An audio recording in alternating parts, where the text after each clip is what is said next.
Hey gang, Ken Hackathorn here for Wilson Combat. I'm in Berryville, Arkansas. Been a while since we've done any of this simply because of the problems we've had in our society. One of the issues we're fighting right now is what I call the great ammo shortage pandemic. Going to the range and practicing, trying to at least maintain your skills is a bit of a task because the ammo consumption tends to be very difficult due to the shortage of ammo and the cost of ammo. The drill we're going to do today is one that was designed by Bill Wilson as a low round count drill, and I've modified it for our purposes. Okay, this drill that Bill came up with is designed because you need to have skills that are beneficial to your needs. Remember, the carbine skill drills that are necessary, say if you're in the military or if you're in law enforcement or private sector, are different. We'll call it different missions. If you're in the private sector and you have a carbine like this for your home defense or for protection of your family, let's be honest, to think that I need to be well skilled at shooting at targets at distance probably isn't realistic.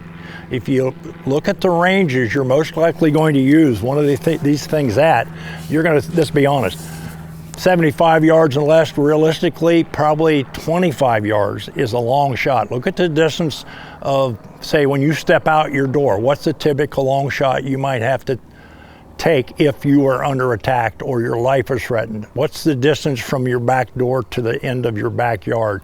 All those skills you need to look at, and let's be honest, for most people, you don't need real long range stuff. It can be fun and enjoyable, but it doesn't have much to do with what you need. So Bill designed a course that encompasses 20 rounds of carbine ammo and 2 rounds of pistol. Today I'm going to be using a new product from Wilson Combat. This is the PPE carbine. It's a new development. It's on Wilson's behalf. It's a nice package. It's going to be available exclusively through Davidson's. This one is 5.56 NATO. I've got a Trigicon 1-4 mounted on it. So let me give you a rundown on this drill. It's pretty straightforward. I'm going to start with my carbine loaded with a magazine of 2 rounds only. By the way, I've got a brand new polymer magazine from Wilson Combat. Pretty trick magazine. Bill was explaining to me this magazine designed so it'll work with 5.56 223 and 300 blackout or even 300 hammer. The ribs that typically run down a 5.56 magazine, as you know, somewhat restrict the free flow of 300 blackouts. That has been removed and modified. The end result is an exceptionally neat package that will run about anything you want to put in here. And the cool thing about it is, these things have a great track record already. Bill's told me that the customer complaints have been almost 0. So something you want to look at. What's going to happen at 15 yards, I've got an IDPA target.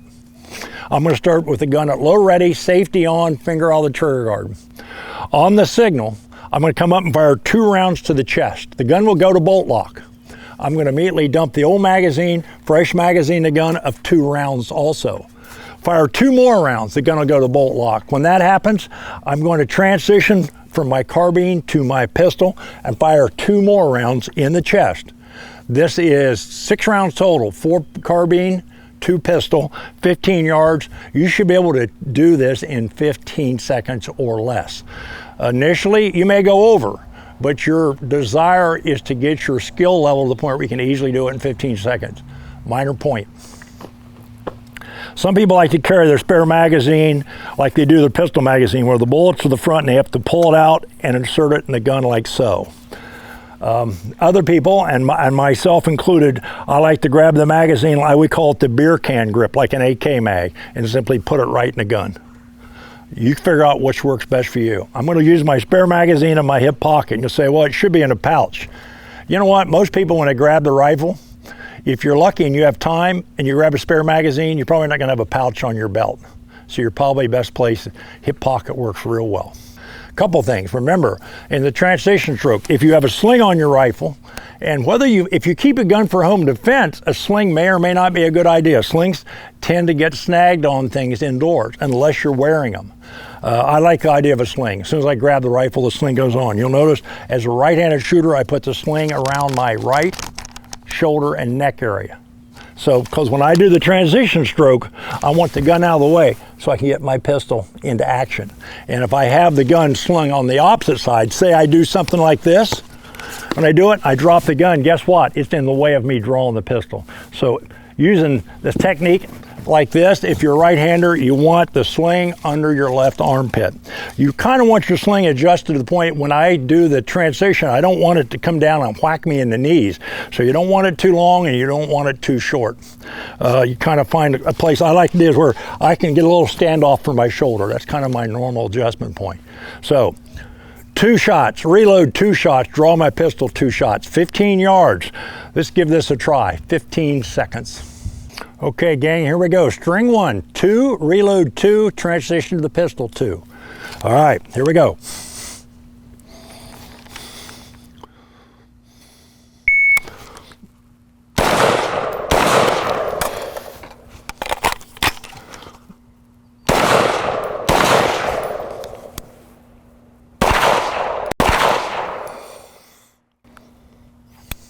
Okay, gang, a couple quick points about the carbine transition to pistol. You know, this drill we just did, string 1, is a 15-second performance standard. Understand, you know it's coming. You know there's going to be 2. You know you got to do reload, and you know after the second 2 you're going to transition. You know it. You're pre-programmed to respond. In the real world, when you pull a trigger on your primary, your long gun, and it doesn't go bang, there's what we call a recognition period, a decision-making period. What went wrong? So delay is typically much longer in the real world than it is on the range. But once you make that decision, there's a lot of ways to do it. My system is very simple. I simply keep my firing grip on the forearm, I leave this hand in play, and I direct the muzzle or the gun in out of my way.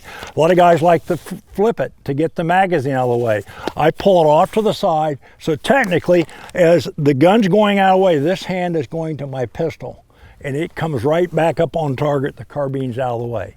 So the key point takeaway is I use my support hand grip on the forearm to direct the gun away from the midline of my body.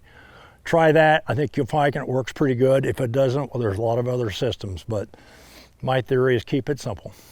Okay, string 2 of the Bill Wilson limited round standards. 15 yards, same distance it was for string 1. This one's pretty straightforward. 2 to the chest, 1 to the head. 3 shots, you have 5 seconds to do it in, plenty of time. Then we'll repeat it, we'll do it twice. 2 to the body, 1 to the head, 15 yards. Watch, see how it works. You still got a magazine now of 16 rounds. Remember we had 2 magazines of 2 rounds for string 1. Now we get 16 rounds will get us through the rest of this skill drill. Okay, ready gun, safety on, finger straight, 5 seconds. 2 to the body, 1 to the head. Going hot, stand by.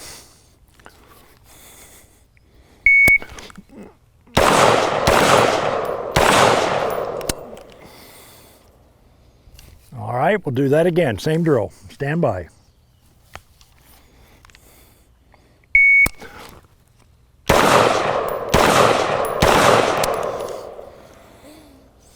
It's pretty straightforward. Okay, string number 3, 25 yards, 2 rounds to the chest, 4 seconds. Let's give it a shot, here we go. Going hot, stand by. Stand by again.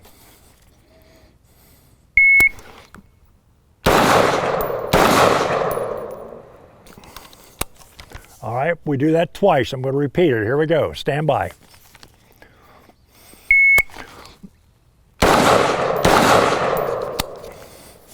That's string number 3. Now we've got string number 4 coming up. We're going back to 30 yards. On the next string, I'm not going to do it on this one, but on the last one, we're going to do a shoulder transition. But understand from here, on the beep, I'm going to have 5 seconds to come up and fire 2 headshots from my strong side shoulder. Pretty straightforward. What's going to come in string number 4 is where it gets a little interesting. I'm going to come up and fire 2 rounds from my strong side shoulder, switch shoulders, which means switching eyes, and fire 2 more shots in the head. And then that one I'll have 12 seconds. And switching shoulders, there's a right way to do it and a wrong way. Most people do it the wrong way. Let me show you. When it comes time to switch shoulders, the key thing you want to remember and always practice is when it comes time to change, always your firing hand, the one that pulls the trigger, goes forward. Then the support hand comes back.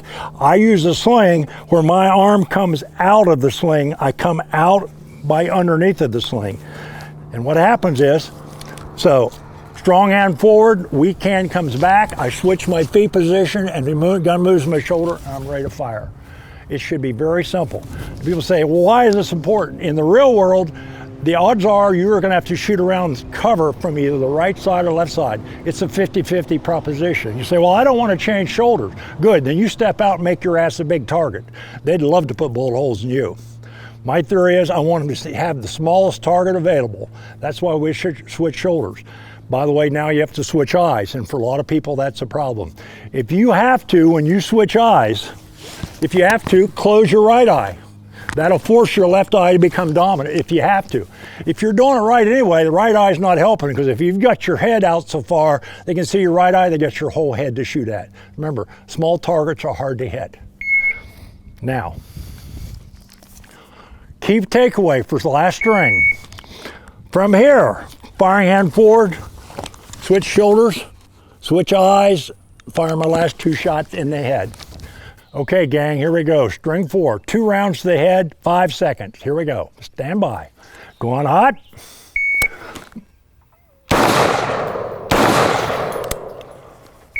And that's it. Pretty straightforward. That's now going to take us up to string number 5, the last one. 2 rounds to the head from the strong side, 2 rounds to the head from the weak side. Your time for this drill, performance standard, is going to be 12 seconds. Now, if 12 seconds is a little too short for you, don't be afraid to add yourself some time. Remember, hits are what's important, not time. Guys all want to live in the world of speed kills. It doesn't. Bullets on target do the job. Okay, here we go. Last string, string number 5. 2 rounds from the strong shoulder in the head, switch shoulders, 2 rounds to the head from the weak side. I have 12 seconds to do it in. Remember, real important, firing hand goes forward first, elbow comes out of the sling. Let's try it, see how it goes. Here we go. Stand by. Going hot.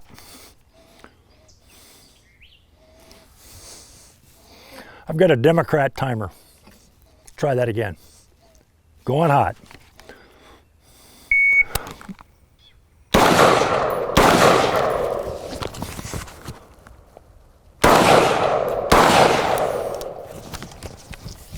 Pretty straightforward.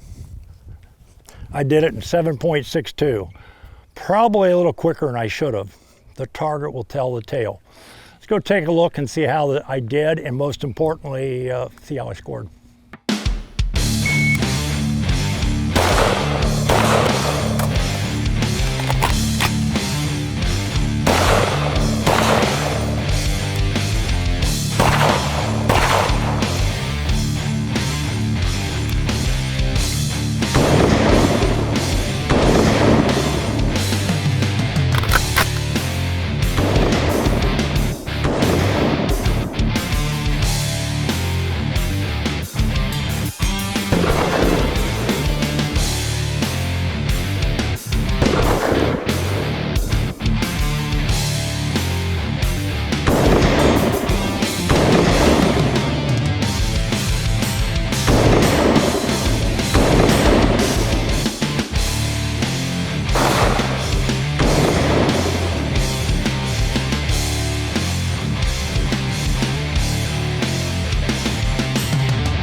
Okay, here's my target. This is the product of my little endeavor here. Remember, I shot this thing cold. No warm-up, no practice, no YouTube video bullshit, okay? The first one you shoot is the one that counts. I don't care how many you shoot after, that's just called practice. If you want to know where you're at, first one cold.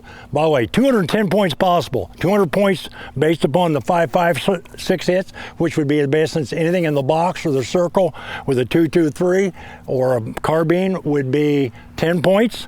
And anything with a handgun, the 2 handgun shots are worth 5 each. So 200 plus 10, 210 possible. In mine, if you look right here, I dropped 1 pistol shot off the left. I'm down 3 points. If you look at the headshots, I dropped 1 rifle shot off the left. I'm down 2. I dropped 5 points, so my adjusted score for this drill would be 205 out of 210. 200 and above, good to go. 190 and above is kind of passing. If you're below 190, you suck, which means you need to practice. Now, if you analyze the target, by the way, IDPA target 8-inch circle. If you really look with human anatomy, the thoracic cavity, where you're going to get the most effect from a bullet, is more the size of this. Actually, to be honest with you, you probably should use a 3x5 card. But I use this square. That's where I want my bullets to go. Same, I use my, this represents the brain cavity. Bottom line is, if you look at my groups with this carbine, you'd say, well, Ken, maybe that gun shoots a little bit to the left. That's what most people would diagnose. Nah, let's be honest, folks. I probably yanked the trigger a little bit. That's why they're at the left. Right-hander shooter, if you jerk the trigger a little too much, you move your shots to the left. Overall, 205 is fine. It's what I got, it's what I'll take. I'm not disappointed. Take it to the range, try it. Remember, you can cut the times down.